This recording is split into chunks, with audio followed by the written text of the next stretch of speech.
I know that people are deeply worried. I know that people's anxiety about the disease itself is matched only by their anxiety about their livelihoods. Last week, I set out an initial economic response in the budget.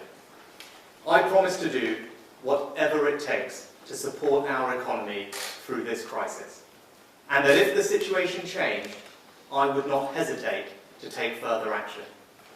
And that is what I want to begin doing today. This struggle will not be overcome by a single package of measures or isolated interventions. It will be won through a collective national effort. Every one of us doing all we can to protect family, neighbours, friends, jobs. This national effort will be underpinned by government interventions in the economy on a scale unimaginable only a few weeks ago.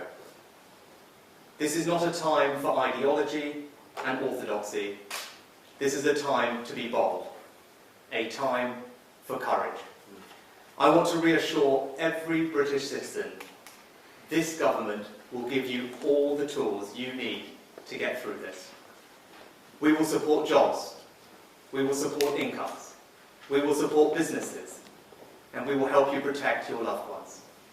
We will do whatever it takes. In the budget last week, I set out the first stage of our economic response with a £30 billion package of support for people and businesses. But I also said in the budget that as the situation evolves, we would take further action. And as the Prime Minister set out yesterday, we're now approaching the fast growth part of the upwards curve. He has set out the next stage of our public health response, and so I now wanted to update everyone on the next stage of our economic response. First, the government will stand behind businesses small and large. I can announce today an unprecedented package of government-backed and guaranteed loans to support business to get through this. Today I am making available an initial £330 billion of guarantees, equivalent to 15% of our GDP.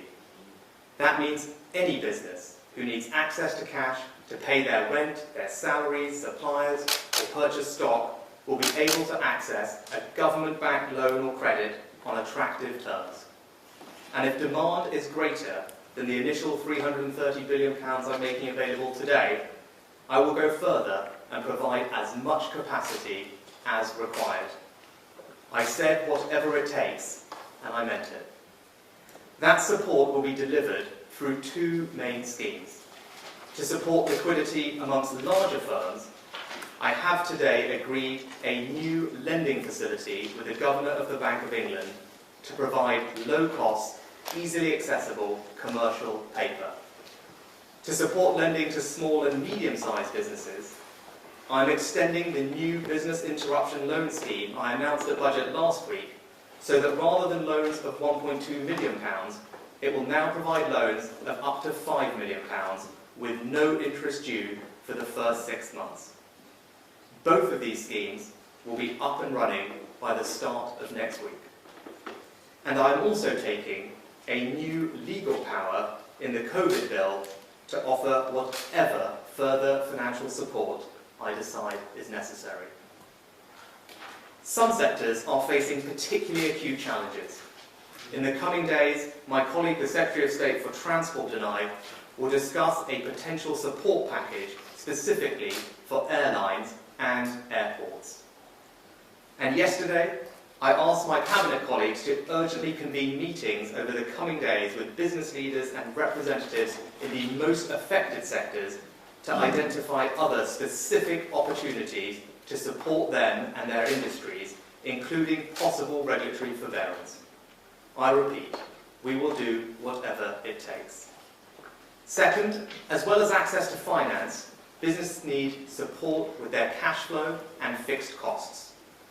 Following the changed medical advice yesterday, there are concerns about the impact on pubs, clubs, theatres, and other hospitality, leisure, and retail venues. Let me confirm that for those businesses which do have a policy for insurance that covers pandemics, that the government's action is sufficient and will allow businesses to make an insurance claim against their policy. But many of those businesses don't have insurance, so we will need to do more.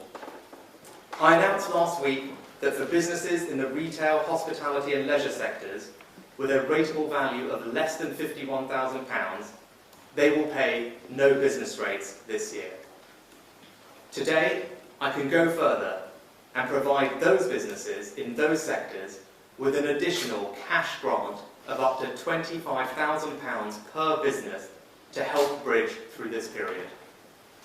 Additionally, I am also extending today the business rates holiday to all businesses in those sectors, irrespective of their rateable value.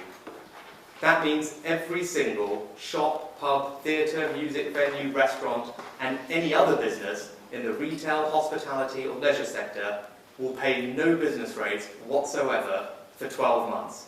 And if they have a rateable value of less than £51,000, they can also now get a cash grant as well.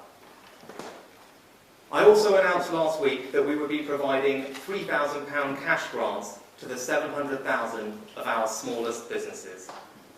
In light of the new circumstances and to support their cash flow, today I can increase those cash grants to £10,000.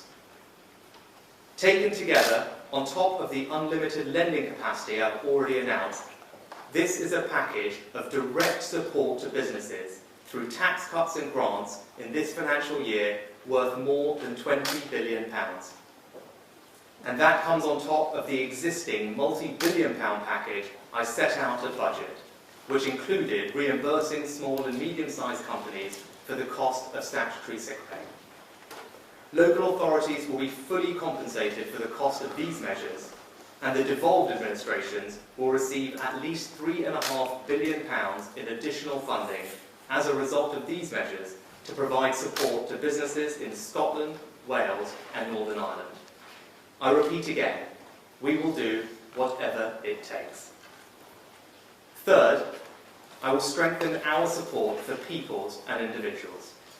At budget last week, I committed £1 billion to support the financial security of vulnerable people through a £500 million boost to the welfare system and a £500 million hardship fund for local authorities.